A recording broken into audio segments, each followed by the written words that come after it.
wat jy probeer beheer vanaand, wys waar jy God die minste vertrou? Wat is dit wat jy vanaand beheer? Wat is dit wat jy aan vasklou? Want wanneer jy God nie vertrou in sekere areas nie, wat doen ons? Dan probeer ons beheer neem.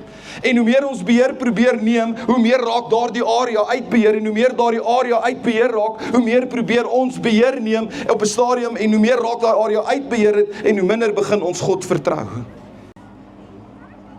Wat probeer jy vanaand beheer? Wat God wil hê jy moet surrender. Is dit dalk jou verhouding?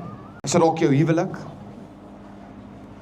Is dit dalk iets wat besig is om met jou kind aan te gaan en jy probeer beheer neem en vir die Here wil hê jy moet dit surrender? Is dit dalk jou gesondheid? Is dit dalk 'n vrees? Is dit angstigheid? Is dit wat nou met die wêreld aan die gang gaan, toekoms, dat jy probeer die toekoms beheer en God sê, ek wil hê jy moet dit surrender? Wat is dit, kerk, wat jy vanaand probeer beheer, wat God wil hê jy moet surrender? Surrender is nie net 'n een-time besluit en sê, okay, ek surrender. Surrender is elke liewe dag, Here, ek gee weer my kinders vir U. Here, ek gee weer my lewe vir U. Here, ek gee weer my besigheid vir U. Here, ek gee weer die toekoms vir U.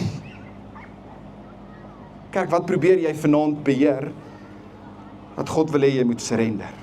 Jy is besig om te bid, en hoor wat sê die vers 42, en 'n tweede keer, side note, dis 'n side note, partykeer vat surrendering meer as net een keer. Partykeer vat dit meer as net een probeerslag, partykeer is dit maar 'n tweede keer, en 'n derde keer, en 'n vierde keer. 'n tweede keer, sê hy, het Jesus gaan bid, en gesê, my Vader, as hierdie lydensbeker nie by my verbygaan, sonder dat ek dit drink nie, laat U wil geskied. Met groot sekerheid, met groot vertroue, kom en hy sê, Here, ek vertrou U.